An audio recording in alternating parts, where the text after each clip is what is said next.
Candice, I am going to start with you because this is your brainchild, this is your idea, yes. And it was written for TV. It wasn't a book that was adapted. It was written specifically for what we just saw. So where did it come from? Where did the idea start? Also, thank you all for coming out here when you could be outside in the sun. Where did it come from? Do you know what? So Queenie hadn't been released yet, but the production company Balloon. Hi, Mum.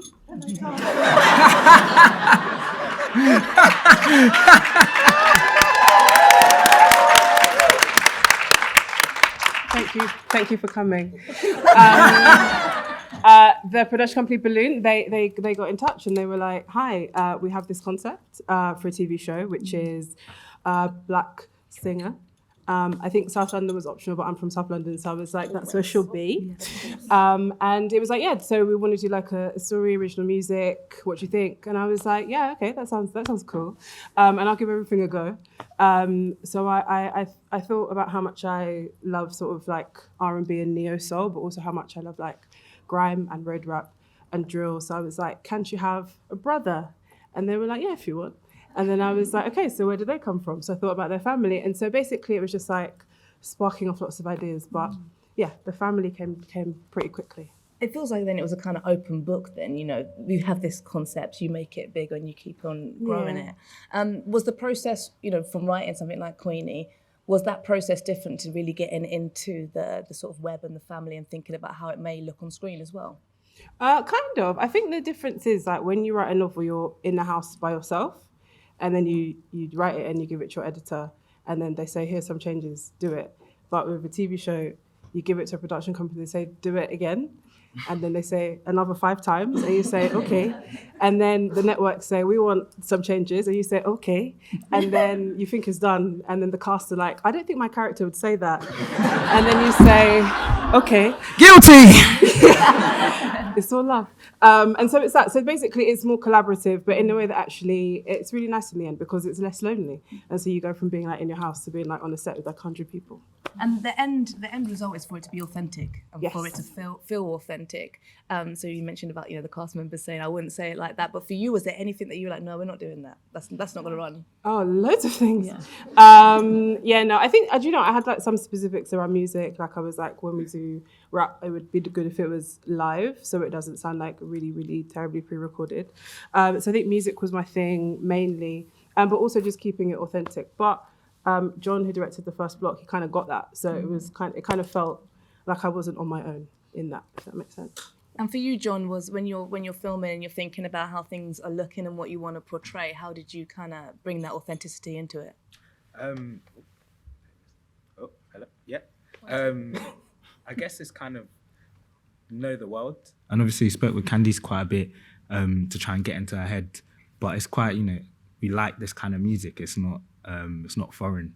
And so then having that kind of bass was like, okay, trying to figure out an approach that allows the music to shine. And so like, for example, like this idea of like live, and sometimes with music shows, you can get into a world where it's fantastical, but actually you can make it try and feel kind of really natural and real. And so like we took a perspective of like almost like a documentary.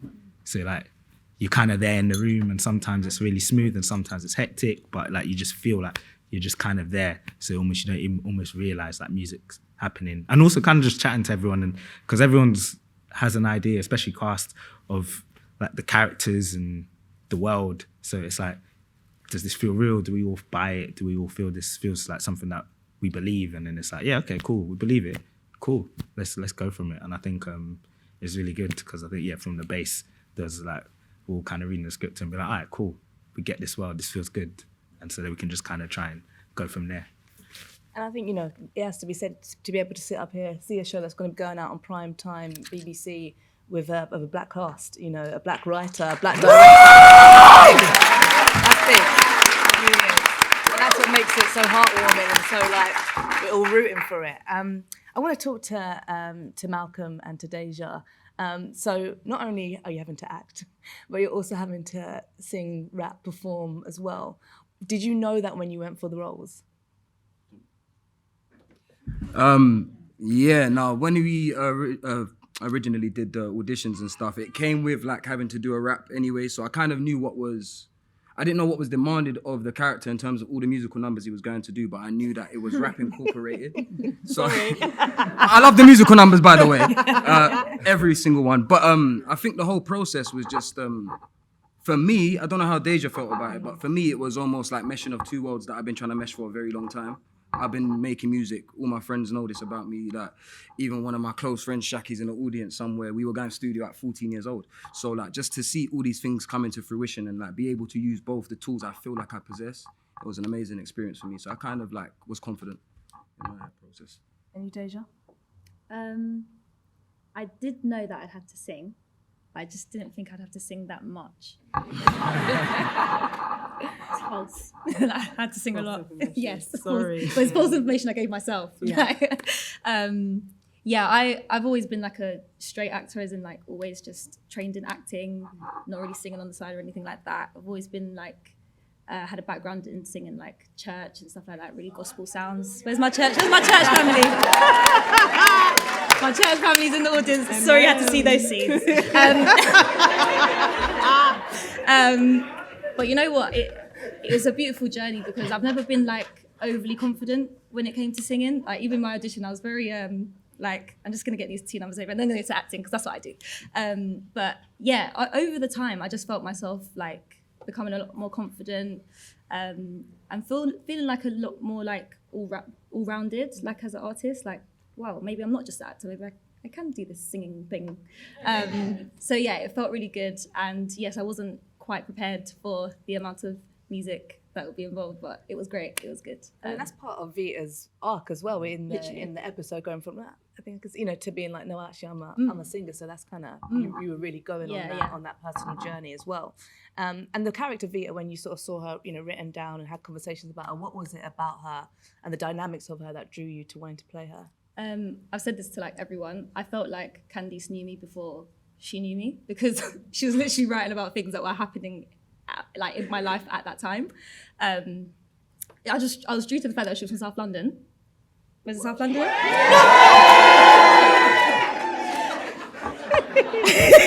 East. She was 23 at the time. I was like 24, so very close in age. Again, like you said, there was a lot of parallels in regards to her not feeling confident within herself and then like, flourishing into this new artist and kind of like taking hold of her own life. And yeah, I just felt like there was just so much at the time that really connected, just so much connection between myself and Vita that I was like, I think this role's gonna be mine. And then Speaking it into was. existence, Yeah. So, and for you, Malcolm, as well, because there's so many different layers to Bosco. You could take it on face value, but if you look deeper, you can sort of see why he acts the way he does. So for you, what drew you to playing a character like Do you know what? I'm going to be very honest. Immediately, and my mum's my witness, I got the audition. I didn't even do the audition. I literally saw the name was Champion. And it's the namesake of my very close friend who I lost in 2013, Champion Gander, God bless him. So as soon as I saw the email, I called my mum and I told her I'm back. This is my role. Like I knew it from the day. Yeah, it was just like an innate feeling. Yeah. So I knew it. I kind of called her. I let her know from the jump. I said, Mum, this is my role. I'm back. And we still had about 6 months of auditions to do. So we ain't even got through the process. And I kind of like knew. But if we're talking personally in terms of character development and things like that, just reading about Bosco early, I saw people that I knew within him. I saw parts of myself within him. I just immediately resonated with him. It was like a godsend kind of role in a way, to the fact that it was so perfectly curated for what I was trying to do. So yeah, no, it's amazing. It's amazing just to be a part of it, honestly.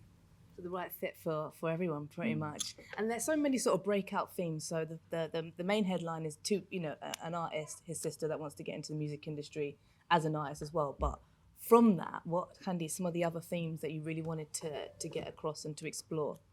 I think the music industry as a whole is like a very fascinating space. But also it was like mental health was a really big thing, obviously.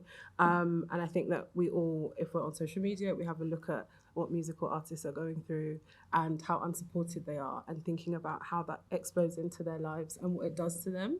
And I think, I do know that when we go on this journey with Bosco Vita, we see the impact of the industry and what it does to them, and also how it breaks apart their family. And so, yeah, I think mental health was like the biggest one, but also the space that they're in. And family is obviously like a huge thing, right? And like loyalty and all of those things. And was the dynamics of, of black women, black men and black women within society, within family dynamics and within the industry, something that you wanted to explore as well? Yeah, for sure. And I think that having a brother and a sister, it was like a really good way to do that. And then you have like these two father figures, and also you have this mum who we kind of get into why Aria is the way she is with Bosco and with Vita. And we found it at the beginning. Nadine was like, why am I a bitch? Like, you need to tell me why I'm a bitch. And I was like, please trust me, because like, I know what I'm saying. I know that where she's coming from, there is so much hurt and so much pain that she's had to kind of push down to make sure everyone else is okay. And it's thinking about what that does to a person. And so, yeah, thinking about her and the relationship she has with their actual dad, and then the relationship she has with her new partner. And you can already see kind of like what she's got for the, right, you can see what she's got for like the older partner who was never really there for her. And then what she's got in this kind of amazing man in front of her that she can't quite see yet because she's kind of still chained to this. So yeah, just thinking about, I guess, like relationship dynamics and family ones, like, you know, across like men and women, and also in our culture specifically. And did you have to do any research into the music industry to kind of, I guess, find out a little bit more to portray it on like, I love the scene, I love the scene when they're sitting around the boardroom, and at some point, hopefully not in this day and time, but at some point that would have been a young rapper's experience going into a major label, all white people around the table telling them, you know. I mean, I think it still is for the most part, right? But we had a writer's room. The rest of the writers are here, amazing writers. And that's right. And yeah, we got loads of people in from music industry, and we just got them to kind of tell us in a sort of NDA way what they'd gone through and what had happened and what they'd seen. And some of the stuff was really sad and really shocking and really frightening. And so anything that you see in Champion as a whole, it's actually not that far from the truth. Yeah. And Ray, you are an artist. You're acting in this is your acting debut, but first and foremost, an artist.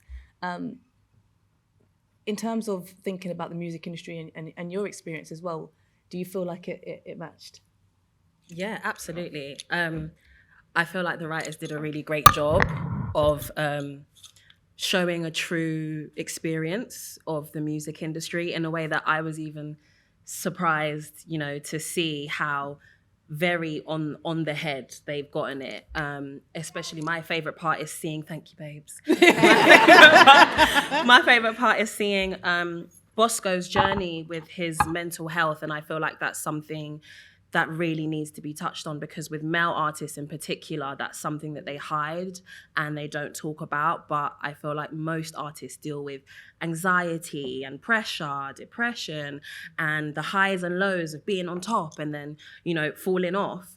And I felt like that story in particular was really important to tell, because a lot of people don't know that this is what their favorite artists are going through. And that scene, that boardroom scene, honestly, you would like to think that it's not like that anymore, but it is exactly like that. Just people in a room that don't really understand the culture which they are exploiting. And it was just exemplary of exactly what happens. Yeah. For Déja, I felt like the role was for her. Malcolm, it was destined. Honey, you know, Honey could be you, or younger you, or you on your earlier journey. So what drew you to Honey, and how did you separate Ray Black from Honey? Yeah, I just fell in love with this character when I was reading the script, because she's just a great friend. And I love the rock that she is for Vita. I think a lot of friends can see somebody with talent and hate on it or try to dim their light, but she sees her shining and she wants to push her. As much as she wants to shine too, she genuinely wants to see her friend win. And I feel like that's the sort of friend that we all need. And what I also love about Honey is her tenacity. As we watch it, we'll get to see how passionate she really is. You see it from episode 1, where she's like, right, I've got an opportunity here. I'm going to run at it. Don't care if it's your brother's rival. We're going to do it. You'll come in. I'm not even going to tell you why you're coming. You'll come in, and I'm going to make it happen. And that is the sort of energy you need as an artist trying to break through. And I really related to that, just seeing an opportunity and being like, I'm going to go. I'm going to do it. I'm going to beg friend. If I have to beg friend and be like, hey, can I come studio? You know, like that is how it is when you're grinding. And I love that people get to see that. Yeah. And what about the preparation for acting as well? Did you have to take any acting classes, or was it something that was always there? Yeah, what people don't know is I actually, acting was more of my passion before I got into music. So I went to... I went to a drama school called Identity. If anyone knows Identity, shout out. So I was going there part-time whilst I was in sixth form and saving my EMA money and like trying to pay for classes because I just, from a child, I loved just embodying someone else. I was that like child in the bedroom, like pretending something sad was happening, crying at the window, like so dramatic. My mom and I was so dramatic as a child. And then acting took a back seat when I went to university because I wasn't able to do the auditioning whilst, you know, going to seminars. So I decided to focus on my music. So I feel like it's like a full circle moment and returning to something that's also my passion. Yeah. You can see it from that first, right, when you're like talking in the mirror and then you look back and I'm waiting to hear that first line. I'm like, yeah, she's done it, she's fine, she's good, she's in. So it's really cool to see, you know, you be a multifaceted woman. Malcolm, I want to dig a little bit deeper into Bosco because, I don't know, from what you've seen, do you like Bosco? Yeah, you like him, yeah? I feel like What can I say? Well, you just say that because he's sitting here. But, no, but he's a complex character. So when you think about his personal arc and his journey, what is Bosco facing? You know what? He's facing a lot, but I guess it leads kind of back to what Ray was saying about how men, especially men, I think, like to kind of hide what's going on with them. Or they like to kind of shy away from the truth or not look too deep into themselves, or kind of even just give themselves an excuse as to why whatever's going on is going on. So I think watching episode 1, if you can notice or not notice, like Vita comes and she's like, is it happening again? And that it's almost like an example of me not being open about what's wrong with me and her being the only person that actually knows how to help deal with it and things of that nature. So I think his journey is a roller coaster of a journey. As a person, he don't really know himself or what he truly wants. He just knows, he knows what he wants to do, but not how to go about those things. So I think it's like he's got answers for the questions that he doesn't need answers for, and he doesn't have the answers for the questions he does need answers for. So it's a bit of a finding himself situation in the whole series. But yeah, I just think he's genuinely not confused. I think he's fully aware, but he's very much hiding away from it, or he's very much shying away from it and not trying to kind of face up to it. So yeah, he's hiding emotions, really. I guess that's the whole roller coaster of his journey. And John, you mentioned it being like a docu-series, but really capturing those kind of personal moments, like when Bosco's going through a panic attack and the close-ups and Déja's expressions, you know. We really know what Vita's thinking throughout. So sort of cinematography, what did you want to capture? What from you did you want to put into this? I guess like really, we kind of tried to, you always develop like phrases, I guess. It's not always, but we tried to poetic realism. So kind of like, I guess we wanted to feel what they're feeling as like we feel it. So hence the kind of, because it's meant to be, feel a bit more kind of, a lot nicer than kind of on the fly documentary. But the spirit of the documentary is that you're there with people, and when they react. And I think, again, like to that Malcolm's character of like Bosco, he's someone who's not really, he's not accepting himself. Like there's a person who he is, and he goes on a journey of really like, actually you have to, there's parts of you that you need to, that is who you are, like you can't shy that away. And so then we wanted to really try and mirror that with the camera, and sometimes like be really close and be quite frantic. So with his panic attacks, it's kind of, the idea is for us to empathize. Because sometimes I feel like, just in life, like when people are going through stuff, it's easy to brush it off. Yeah, and just kind of, if it's over there, you can kind of just look at it. And I think sometimes, again, when you're watching things, you can just look at it. And so we were trying to develop like techniques to just put us there. So maybe it's uncomfortable, or maybe it's not pretty, or maybe it's not always sharp, but it's kind of trying to put us in that space.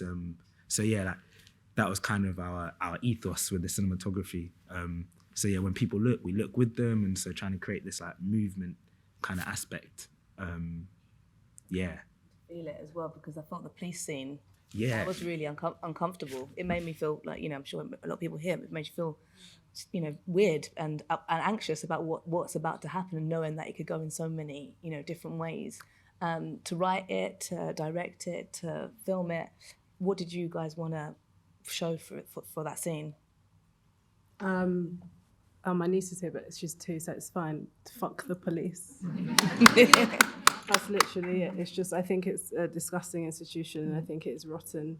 And Aria says, like, why don't you go and arrest someone who's doing something wrong? And it's that, isn't it? And I think that we are so disproportionately targeted, and I don't think anyone really sits and thinks about the pain that causes every single person, and the humiliation. And it happens time and time and time again. And in the case of like Bosco, this didn't end with like death, but it does, and that's really painful. And so this isn't that kind of show, but you know, it could have been. So it's that.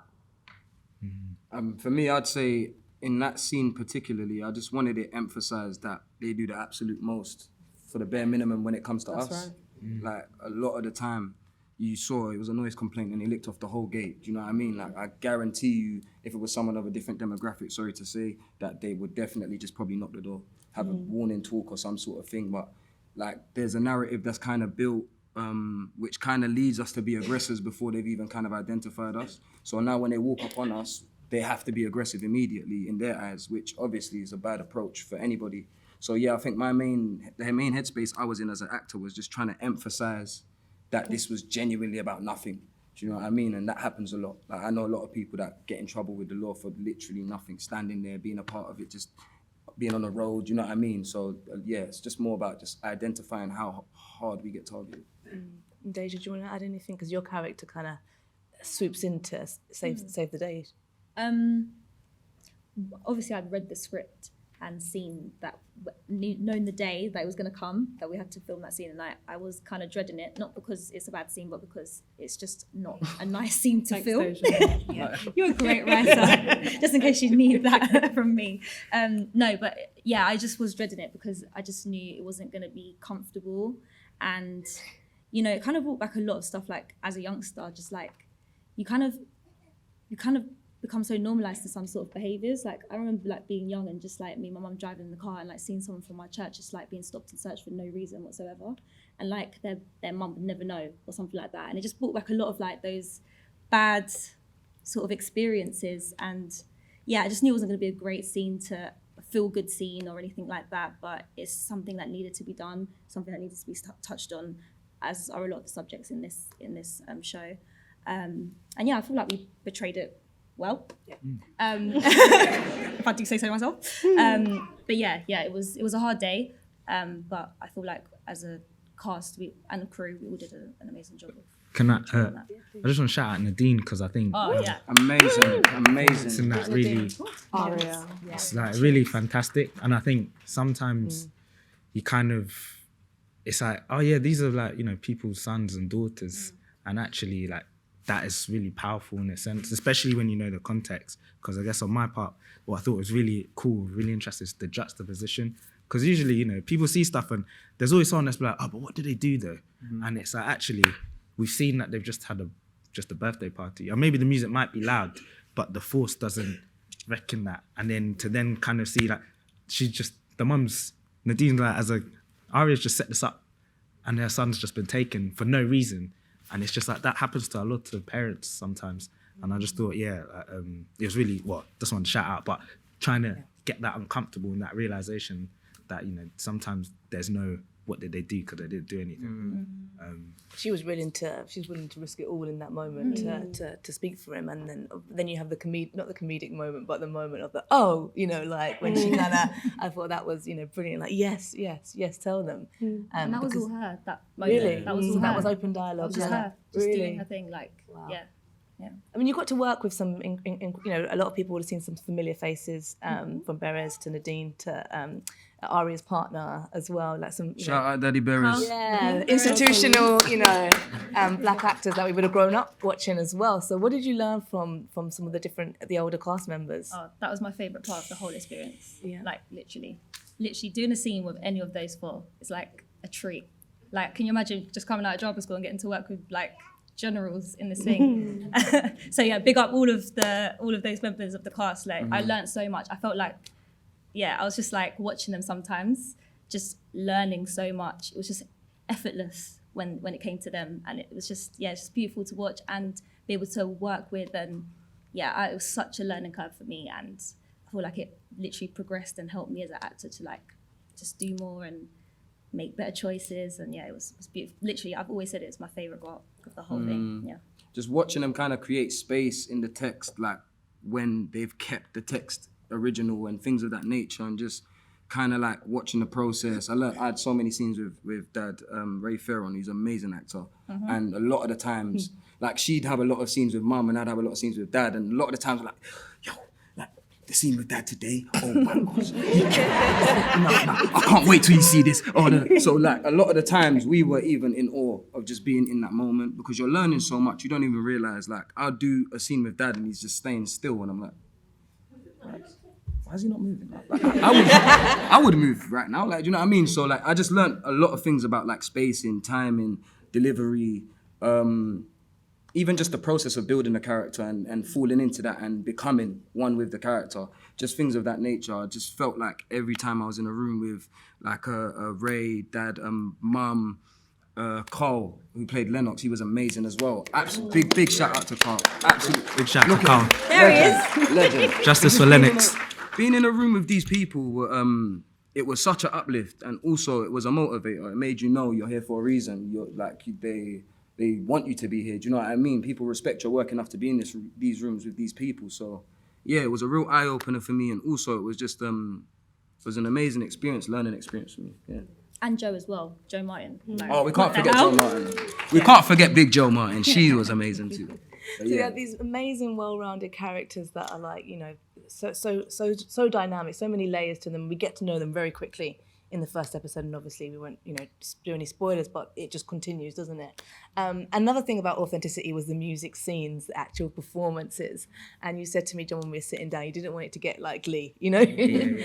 So talk to me a little bit about your process and approach to creating those musical scenes. Yeah, because I think that one of the exciting things, it's quite, I don't know, obviously jumping on, there's a risk because it's like music, show, and it's like, how do you not stray into, just like, but I think we tried to, our reference was like Sister Act, and Sister Act 2, because I think there's, I like Sister Act, but Sister Act, There's a big difference as well. No, you don't. But it's just like, there's way for, because no one ever really thinks of that show as a musical, really. Like everyone thinks, I remember the music, but I also liked the performances and the way that they kind of, it's quite seamless how they brought in the music in and embedded it into the acting. So even in the script, there's kind of like, Candice kind of wrote it in a way where sometimes, again, it's like, it's not an edit thing. It's like, when you go to someone as they're singing, it's on the page. So then as we're trying to bring that to life, it's like incorporating this idea of how do you keep it live and how does it sound so it doesn't feel studio. And so music doesn't come from random places. If it's there, like in the studio, you hear it because in the studio you can hear it all. On stage, it has a kind of a live sound. And then I think one of my favorite scenes is in the bedroom. And we tried to come up with an idea where it's like, they play music in the garden, so then obviously the music's kind of loud, so if we play like an instrumental, they can kind of jump on that, but you don't go, the music's just appeared, because the music's kind of been there. And so it's trying to find ways of like naturally allowing kind of music to blossom. And I think what's cool is like there's loads of like actual shows and stages which allows for you kind of just enjoy it, but you're never really taken out. So that's kind of our approach of like, are we ever taken? The idea was like, okay, there's music, you're in it, you're halfway through the song, and you're like, this is the singing. That was the aim. And it was, just trying to do that in ways of whether that's sound design or whether that's just, sound design and approach.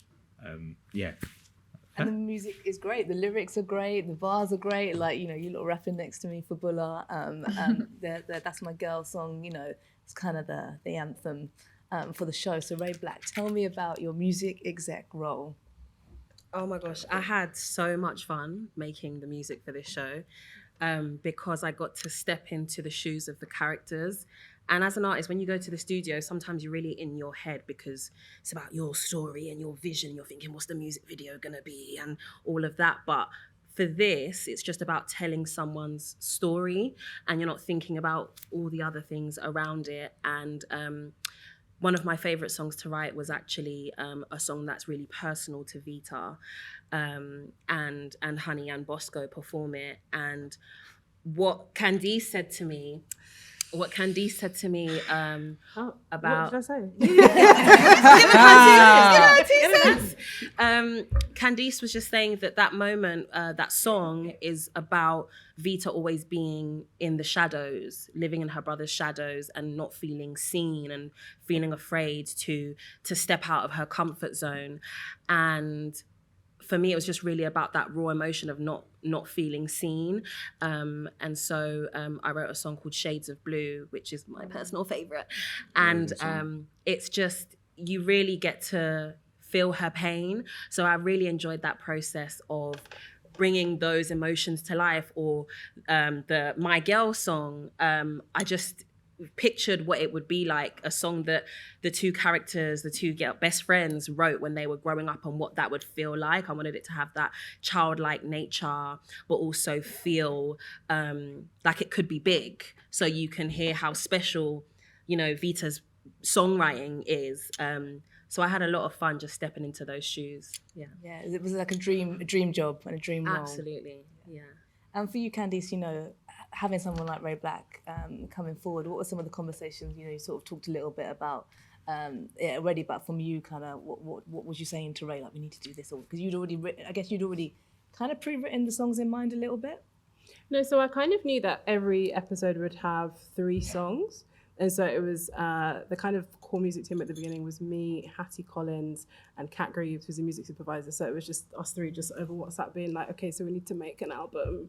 And we basically were just like, okay, so who's going to do what? But I think that we kind of knew like what the briefs for each song would be. And then it was us just being like, so go with it to the writers and just being like, we'll work around you. So a lot of the time we got stuff back and we were like, okay, amazing.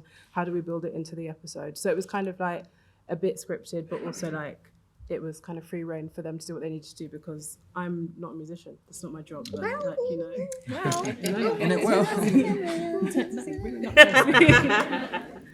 That's really cool. And I love, and then there was other music in there as well that, was there any sort of moments when you're like, yeah, we need that song in there? Like the barbecue, like I could hear that, the muffle of I Want to Say Movado. But like... Yeah, so actually, fun fact, that's the only song I think in the whole series, apart from there's an episode in A Foreign Place that you'll get to, but that's the only one that is like a song that is released, because I was very specific about the world of champion music, and so every other song you hear is like a library track, so it's not anything you'd ever heard before, because I wanted our music to be like the music.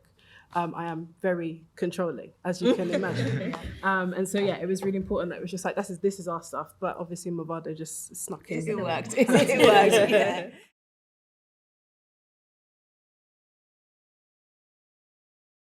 Oh, great question. It's done his research. What have I? Thank you. I guess the thing that I don't know. There's a lot. I think I've taken so much onto Queenie. But I guess like with Queenie, there's no music. So a lot of the time I'm kind of just sitting back and being like, that's not really working. Can we just try that? But apart from that, it's just kind of like making sure everything is ready, everything is done. That's really, it's a really boring answer. But basically, yeah, just... I'm as controlling as I was on this, as I am on Queenie, and I realised that I'm probably not going to change that about myself. So that's fine. So just as a personal life lesson. Ownership. You have to, do you know what I mean? You have to. So yeah, but basically it's also just been like, when you're show running, your job is to be like, okay, I need to make sure everything is going to work from episode 1 to 8. And when you have different directors, it's different people bringing different energies, and you've got to make sure that at the end of it, you have a show that makes sense. And so my job is just to be like, tap into it and concentrate so much. So I just spend all my time being like, is that one word in the right place? So yeah, thank you. Sorry that I couldn't give you a more exciting answer. I think the fact that you are so attentive to details. These are your babies, yes, and you're so close to it. And I think that's really commendable and really powerful. So big up Candice. Thank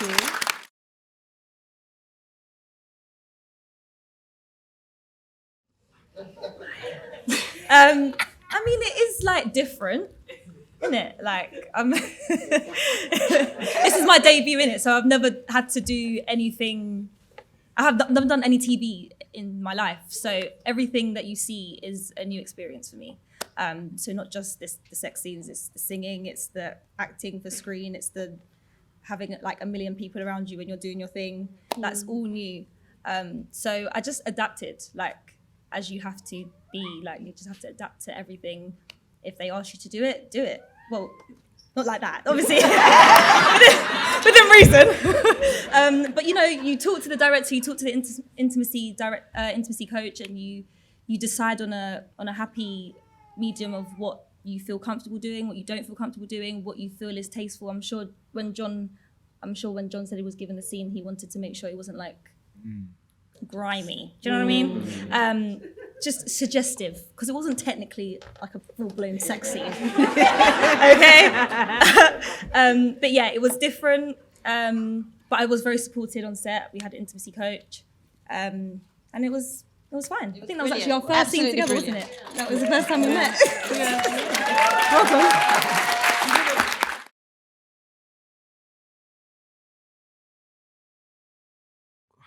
I guess it's a feeling. Like, I think there's loads of, I think the casting process is quite interesting because you see loads of talented people bring like loads of different things.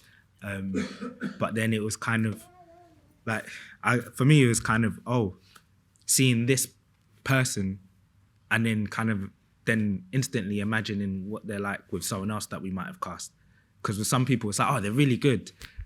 But then it's like, with some, like, for example, like, Malcolm and, you know, Mehmet and so Kerem and all these, like Déja, like all the people that are in the show, it's like, I'm really starting to piece together, like, it'd be sick. I can imagine you guys together, or I can imagine you guys hanging out, or I can imagine you, and that was kind of like for me how I felt about how everything could work together. Because at the end of it, loads of people are really talented, but like people bring, I think what's really cool about this show is just that, because for me, a lot of like with like film and TV, it's like performance and authenticity and making things feel real. And it's just something actually that's, I feel, not really tangible. And I think because all these people are connected, I'm like, actually, as a connection, as a group, it feels really real and I feel really good. And so casting it was just like, am I thinking about someone else? Am I thinking about you in that family, or am I thinking about you guys together? And that's how I felt in terms. And I think we kind of got there because I think we had fun. Like, you know, so it's hard days, but sometimes it's like the vibes. I believed a lot of stuff, and so for me. What about you? Because we were in the room together. We were. It was funny. Whenever we were in the room together, I'd look at John and I knew when he didn't like someone. Because when he did, he'd be like, he just lost in it. And when he didn't, he was just like looking at the floor. And I was like, John, work on being an active listener. That's good to know. But it's funny. I think like with Ray, Honey had been like Ray in my mind anyway. So when I knew that she could act, I was like, let's get her in. So that was kind of like that was amazing. When Déja came in, she had a little suitcase, and I was like, "Hi, what's in your suitcase?" And she was like, "Hair stuff. I'm gonna go and do hair after this. It's my side hustle." And I was like, "That's Vita." Like I just kind of knew, and I kind of got the sense because she was just kind of working, and she just felt so small. And I was like, I had plans for I was going to make her do all this mad stuff, but I knew that she could do it because there was something about her being like, "I'm here, but also I've got things to do afterwards. I'm going to make money afterwards." That was really important to me. And then with Marco, I think with most of it was like a feeling, right? Yeah. I think especially with these two, I think what I found really kind of compelling was kind of the mirror to reality. Because sometimes I think it's cool to get, you can get authenticity by like drawing from something. And I just thought, you know, like you said, you're back. And it's kind of like, actually, you know, Bosco's journey is trying to come back. And I think actually, you know, Marco's been about and he's been doing bits and been quiet, and now he's coming back and it's like, actually, it feels for you. And then for like, what? Oh my God. Got my name? Vita. No, I know your name. I was talking. Vita. Like Vita's character is going, she's stepping into the light. And, you know, she's been behind. And then for Déja's like, you said, this is your first screen thing. And so it's like, actually, you're stepping in. So we're shooting on set. Like, every day's a new day. And it's like, there's something that I feel we channeled. But I think that was, for me, I was like, it feels really right because there's a mirror to reality here. Like as you'll see as Vita goes, like, and I feel like as look, you're out here, look, yeah, stay, you're going, so.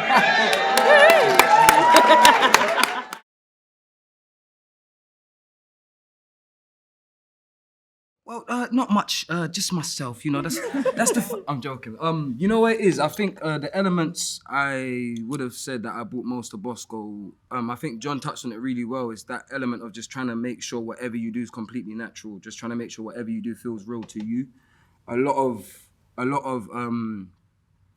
when I was like delivering Bosco's lines or whatever, or headspaces I'd be in, or like prep that I had to do would be what would Malcolm do a lot of the time. If not what would Malcolm do, what would my friend do? What would you do? Do you know what I mean? What would he do type of thing. So a lot of the process was kind of drawing from real places anyway.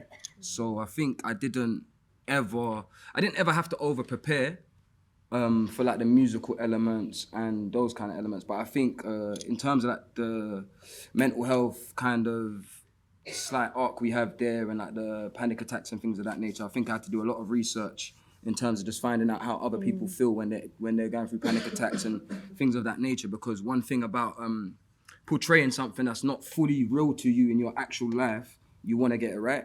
You don't want people to turn around and be like, well, he's clearly done no research or he's had no kind of back check into this. So what I did was kind of speak to people in costume like Delilah and things of that nature, and just people that were in the cast and crew that had panic attacks, that knew somebody that did and things of that nature. So I think it was just more the innate parts of the performance that I put preparation into.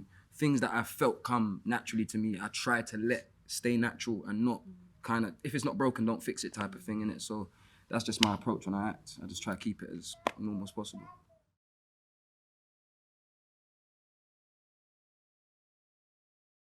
It feels like a blessing. I don't take it lightly. I never do. I'm always thankful, always grateful for what's been given to me and entrusted to me. It is kind of crazy. Like, it still doesn't actually feel real. Like, I always get this question. I'm like, guys, I won't know till I get there, like, how it feels, because it's just like when people say, oh, this is going to be so real, so big, you're not going to walk into Sainsbury's. I'm like, I'm going to walk into Sainsbury's, I'm going to buy my donuts, okay, and it's going to be fine. But yeah, I'm never going to be able to fathom it until, you know, it's a thing. But what was the second part of your question? What was the second part? Who's the first person told? My mum. And then Are you sure you took a bit long? No, I didn't. It was my mum and then Diona. and then my dad. And then I think everyone else just found out. Like, I didn't tell a lot of people. I only told like 3-4 people. And then I just let the rest be announced.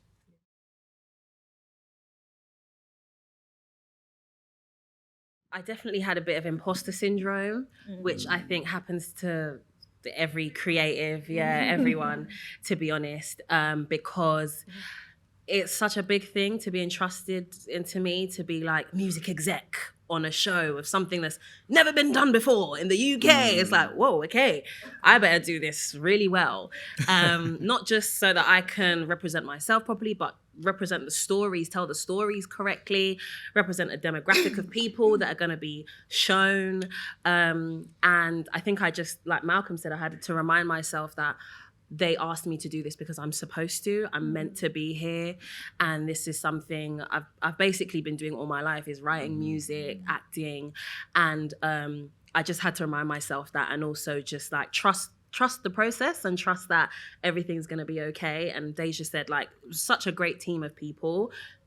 I felt so supported throughout the whole process, and everyone was, not to be corny, but each other's champion. Honestly, just like so much love on set, so much motivation. Like, nah, this song is sick. What what you just did on screen, mad. And I think it just made you feel like, yeah, I'm supposed to be here. Yeah, definitely. I want to touch on what she said as well, and just say, yeah, there's a lot of times I think, especially in our position, having to be an actor and a convincing musician at the same time, I think you sit in your head a lot. You perform a song and you're like, what, did I get that bar right? And like, even so, big up Ghetts, because he was my writer for my music, for my character, and he was amazing as well. I thought all the bars were sick. But there'll be times where Ghetts might have said the, and I said we, and I'll listen to it back and I'm like, no, do I have to go back in the studio? So I think you do definitely sit in your head about a lot of those kind of creative decisions, but literally you have to get with the times and tell yourself, I'm here for a reason, do you know what I mean? I trust myself, and kind of get yourself back in that headspace of, I guess, doing it wholeheartedly, like it's not a weight on you. So yeah, I just think naturally in any process, like she said, you are going to get imposter syndrome, or at least be in your own head about certain things. But I guess it's about how you react once you're in your own head. So yeah. When you have Danielle on set, I don't think you can ever be in doubt Oh, about yourself. them breathing techniques. Motivational. Them breathing techniques at the end Oh of my a long days. day Yeah. was a godsend, Yeah. wherever you are, Danielle. Yeah. Danielle, yeah. Big up Danielle. And John, it was your debut, your TV debut. Yeah, I was gonna say, because I guess like from my point of view, I've never done TV, so this is my first TV show, and then also kind of being lead block. I said lead block, you know. Yeah, so yeah, a lot of that, because I'm trying not to get fired, but you're trying to, because it's like there's the real. It's tough and it's quite.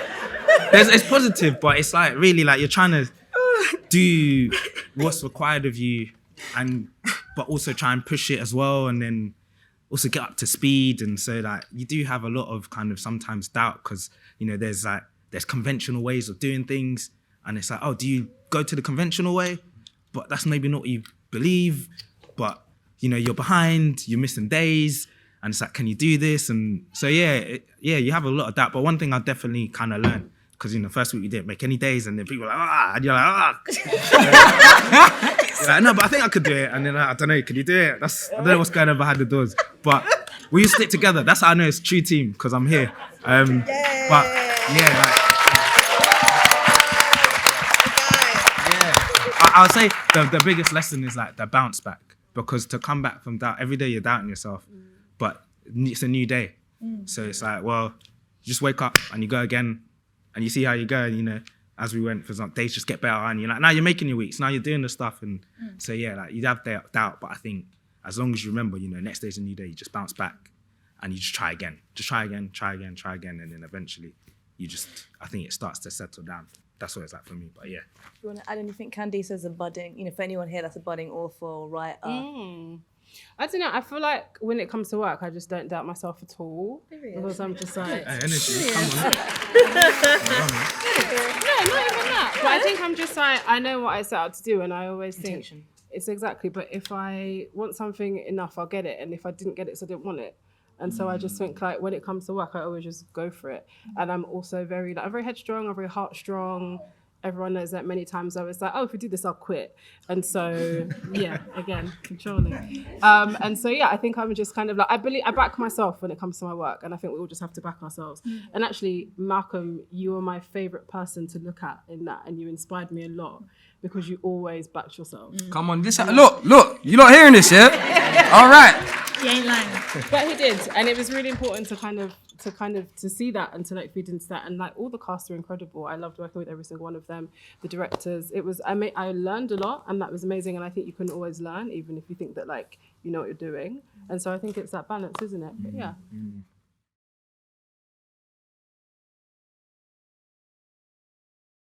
I definitely think it will highlight the work that goes behind the music, and will hopefully create more appreciation for our genre in Black music, because I think maybe to a more commercial scene, sometimes a lot of times it's underappreciated. But what I love in this show is that you get to see how much Black music influences culture, influences the UK, period. Like, UK rap is like got one of the biggest market shares in the music industry right now, and just rap globally is like the biggest market share right now. And I hope that it will create more appreciation for how much influence we have, how much work that we put behind it, and just how much talent there is. Like all of the characters, when you see them on stage, when you see them shine, I think you just get to see how natural it is, which is like really surprising from people like Déja or Malcolm or Corey. Like everyone can sing and rap, but it comes out in a really natural, authentic way that doesn't feel forced. And I just hope people will have a lot of appreciation for that, because it's not easy. I think Black music artists make it look that way, but it isn't easy. And as much as it's a natural God-given talent, it requires skill and honing it in and working on it. So I just hope people will appreciate the power that Black music has.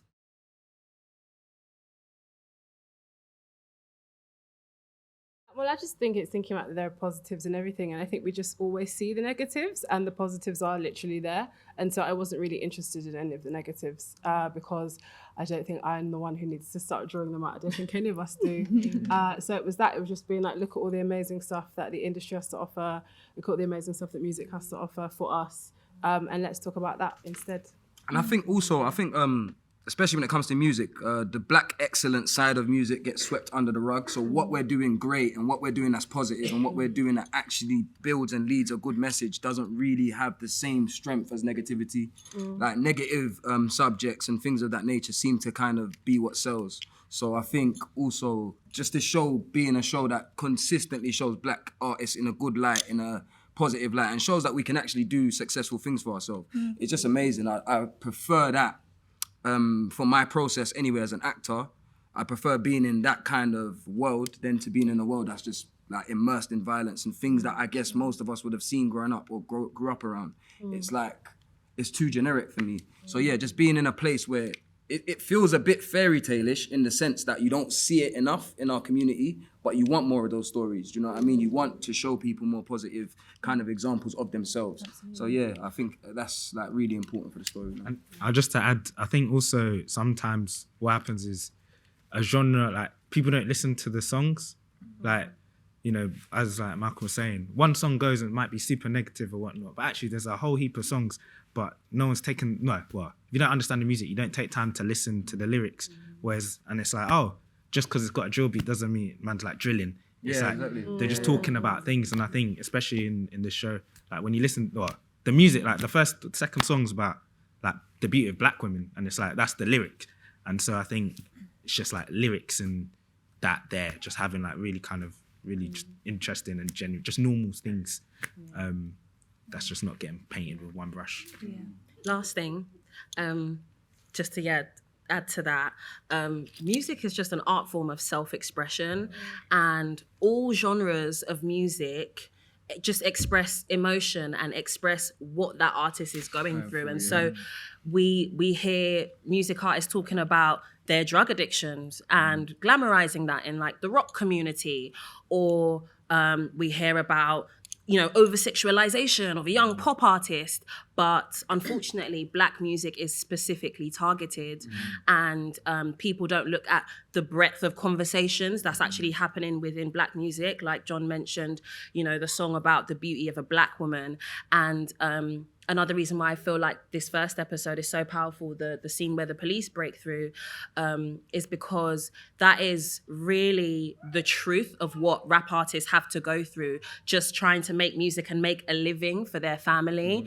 A lot of artists are blocked from doing tours. Their successful sold out tours will be cancelled last minute, or police will ram the venue to make it feel uncomfortable just because they feel like the lyrics might be aggressive or incite violence. But rock music is telling people to off themselves, off other people, and unfortunately that they're not targeted in the same way. So it's just an art form and people letting out their pain, their struggle, what they're going through, and it's relatable.